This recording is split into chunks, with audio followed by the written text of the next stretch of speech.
Lord of Omens, give me sight beyond sight. Beyond sight. Beyond sight.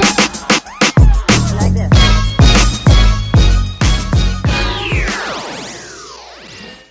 It's Wednesday night, so you know what that means. It is NXT review night. We're gonna break down the big important stuff and get to the shits.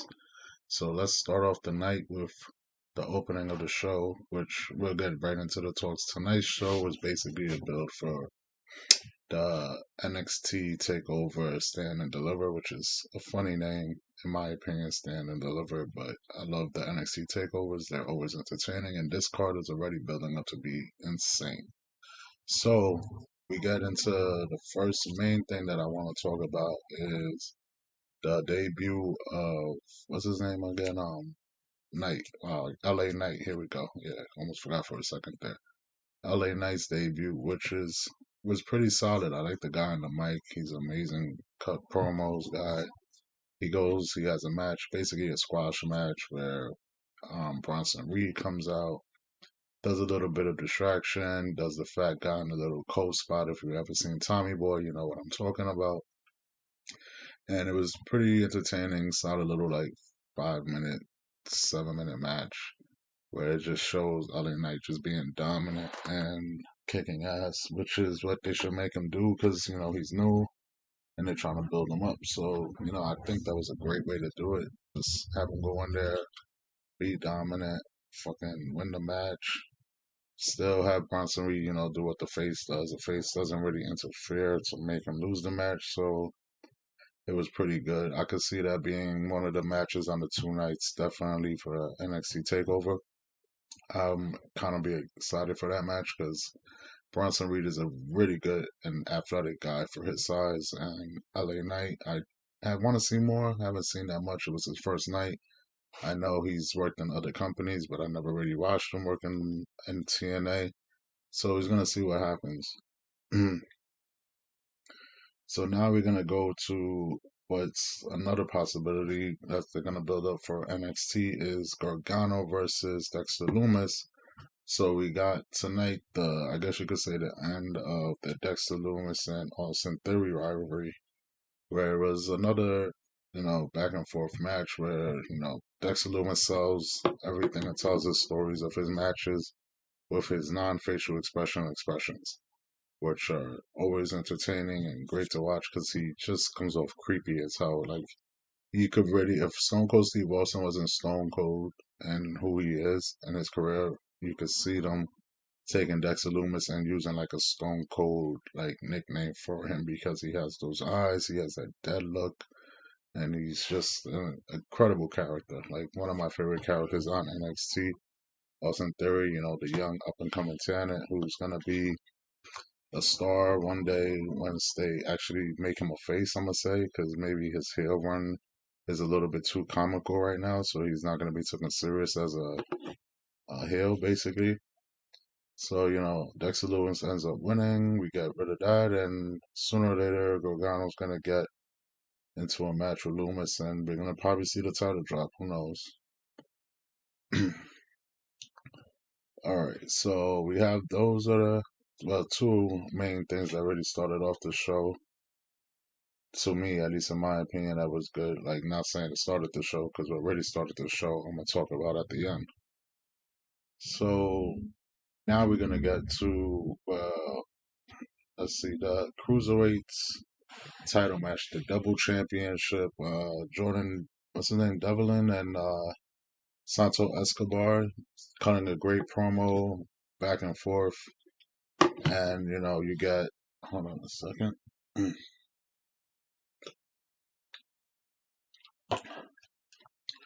You got Devlin and Escobar going back and forth, saying who's the real champ, who should be, the cruiserweight champ. So Escobar actually challenges Devlin to a match at Takeover. So, we already now have another match booked for TakeOver, which is great. Another great cruiserweight match, which should be awesome and very competitive. Devlin turns around before he leaves the ring and headbutts Escobar in the face and then hits him with a back suplex. And I don't know, most likely from the headbutt, the way it looked, because it did look like a stiff headbutt. Devlin busts open Escobar's mouth, and you see the blood coming out. I don't really see them pushing to make Escobar a face. Like, I think this is gonna be just two heels, two guys that are basically trying to just stay at on the top of the cruiserweight division. And Devlin probably will end up back in NXT UK after this pay per view anyway.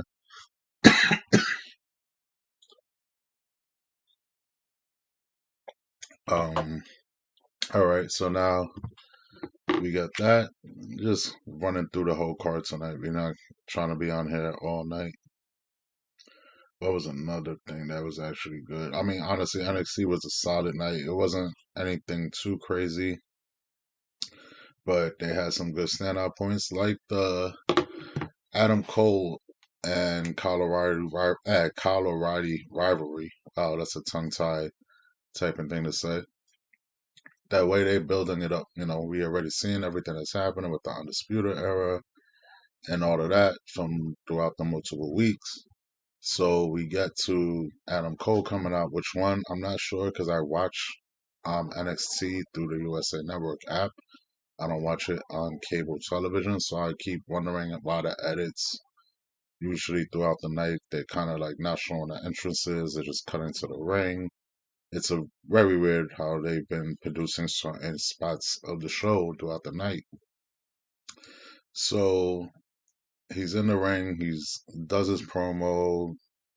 The whole shtick of getting, he was not mad at Kyle O'Reilly for screwing him over for the title, but interfering in a way, like some shit like that. He said, and basically the whole point is that he said he wasn't trying to turn on Kyle. He just wanted his title shot, and he was done waiting behind O'Reilly to get his shot.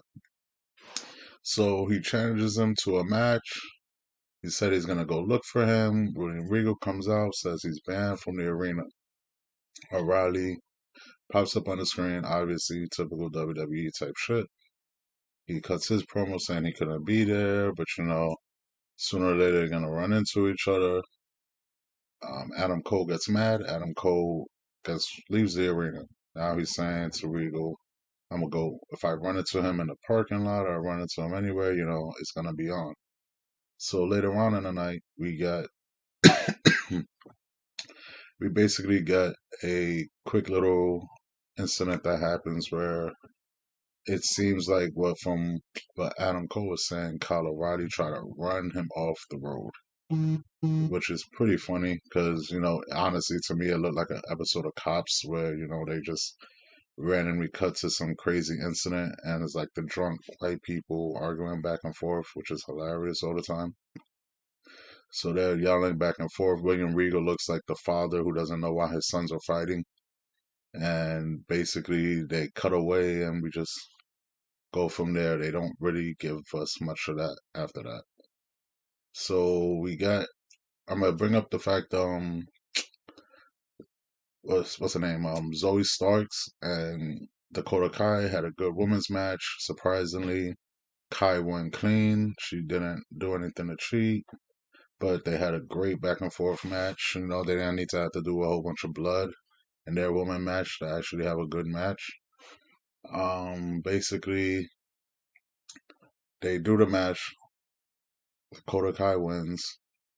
Now it looked like it's gonna be Gonzalez attacking Zoe with Kai. Leo Shirai comes out and she basically throws the contract basically into Gonzalez's chest, pushes it, says sign the contract so we can have the match at TakeOver. There's another match obviously confirmed, but we know about that last week. Then we get into, let's see, I feel like I'm missing one thing. Oh, yeah. I can't believe I almost forgot about this because this is actually something that made me hop and was a little unexpected and happy because I think now we have another NXT match. This is why this card is going to be insane for 2 days because there's so much talent and so much shit like after that developmental aspect of this show. This NXT show is not about developing anything. It's other talent not having to go through the entertainment aspect of this company. So we get Emporium. I forgot who it was that was going against Tommaso Ciampa. Obviously, it's another Ciampa match where it's solid, hard hitting. He's beating up two people by himself because he's like a crazy old man that could just fight. Because he looks old as hell. That's why I'm calling him old with his gray beards and stuff. So goes through the match. Obviously, Ciampa ends up finding a way to win. But then we get the best part, which leads to what I'm hoping is going to be one of the matches on TakeOver. The music hits for Emporium, and who comes out? None other than Walter. Yep, Walter comes out, the longest reigning NXT UK champion comes out, does his normal Walter shit, just walks down to the ring slow. Trump is ready to go attack, Emporium jumps him from behind, and then you get that first Walter chop, just bang. Man, can that guy chop like it's you would think he's like the size of like the Big Show or something like that. Like I mean, don't get me wrong, he's a huge guy, but he doesn't have Big Show hands or anything like that. But his chops are freaking brutal. So they, obviously they beat him up. He gets power bombed. Emporium stands tall.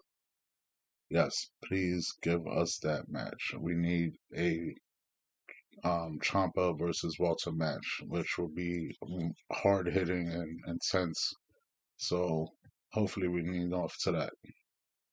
So now let's get to basically the main part and what the whole story was of tonight's show.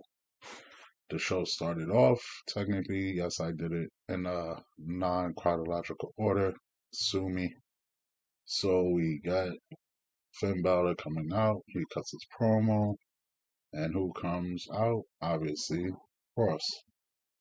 So they come out. I love that they let Karrion Cross talk and do, more than just stand there instead of letting Charlotte, which she could talk. She's obviously beautiful. But you have to let Cross talk and build up more of his character because he has a great voice and he's obviously intimidating looking. So they have them promo back and forth.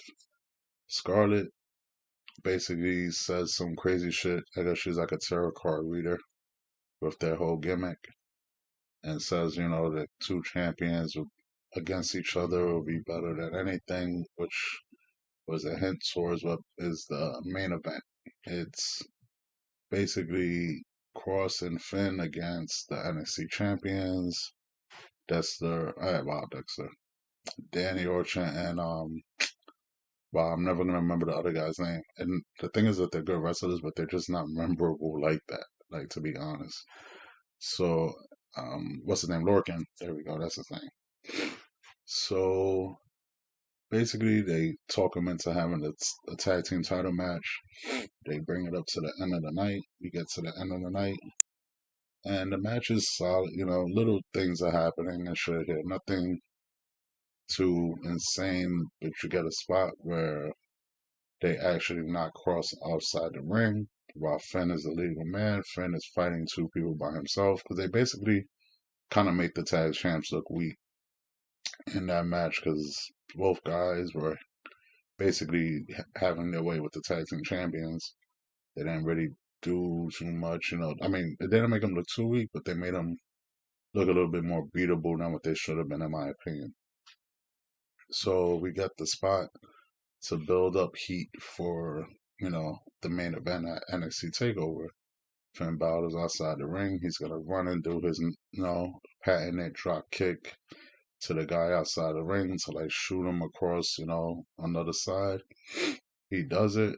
He hits the guy. I think it was Lorcan, falls back into Scarlett, knocking Scarlett down. So we got the typical Finn is like, oh shit, like, damn, I didn't mean for that to happen. He's looking over her. And you see Cross, who just slowly gets up. And as soon as he gets up, he just grabs Finn. And then you see the difference in size between these two, which you kind of tell when they're standing face to face. But in that point, it looked completely different. The way he just grabbed Finn and was just manhandling him, slamming his head against, what's it called, the plexiglass and everything outside the ring.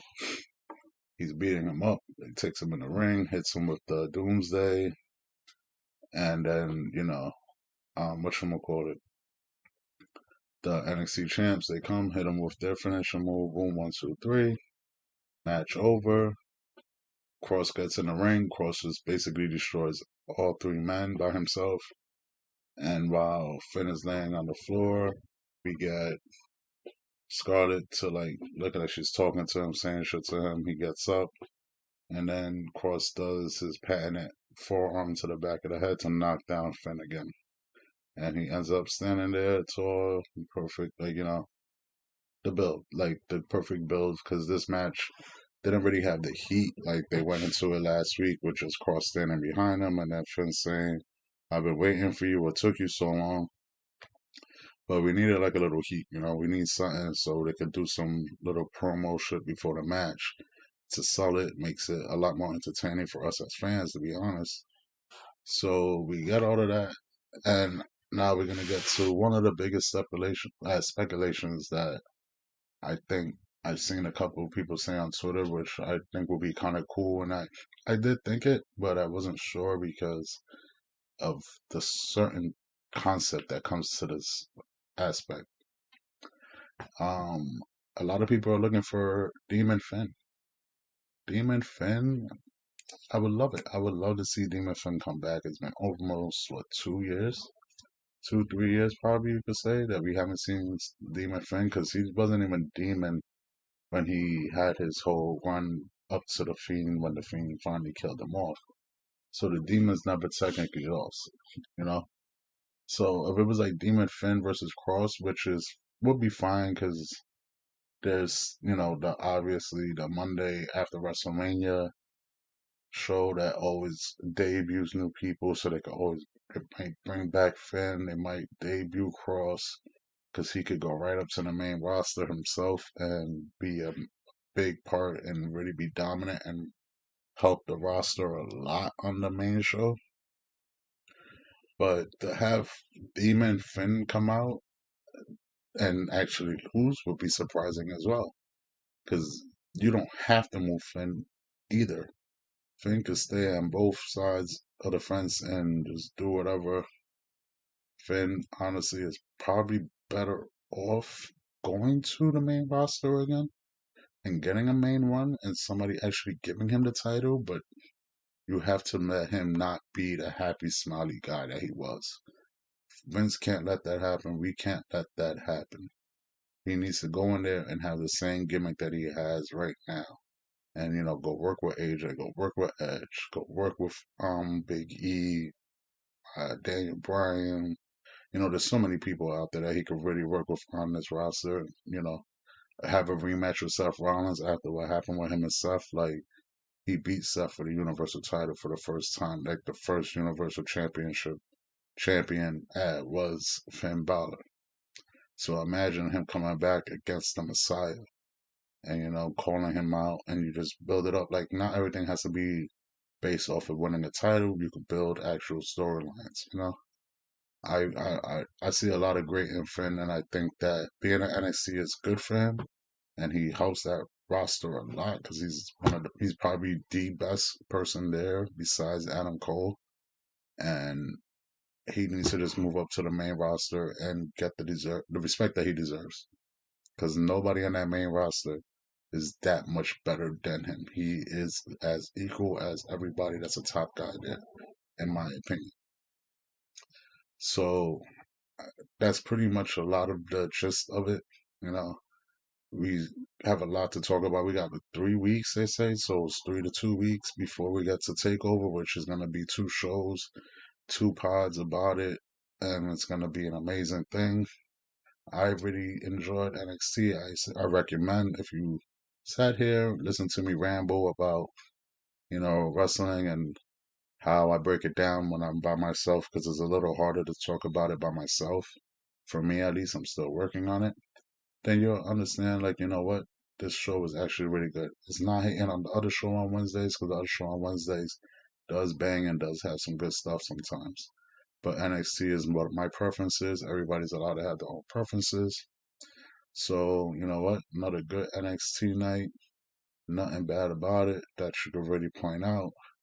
So, you know what? For wrestling fans, yo, let's just enjoy this shit. We're about to get into a week in a few weeks of just non-stop wrestling, especially going with the other companies that are trying to put on shows as well on the same day as WrestleMania. It's the Impact. They're trying to do it. Like there's always, WrestleMania weekend is always big for wrestling. It's always been that way. It's been like that for a while. So you could hate WWE, you could hate Vince McMahon, but understand that that weekend alone puts money in a lot of companies' pockets if they really try. So with that being said, can't wait to talk to y'all basically tomorrow when we break down Justice League. Me and my co-host Nick will be back here. He's gonna be a little sucker and probably praise Justice League. I probably will, depending on how good it is. But on all jokes aside, basically we'll be back tomorrow breaking down Justice League. Friday, Winter Soldier Falcon. You already know we just here doing the show, trying to have fun. Suggestions, comments, anything, hate, love, it's all accepted. Peace. See y'all later.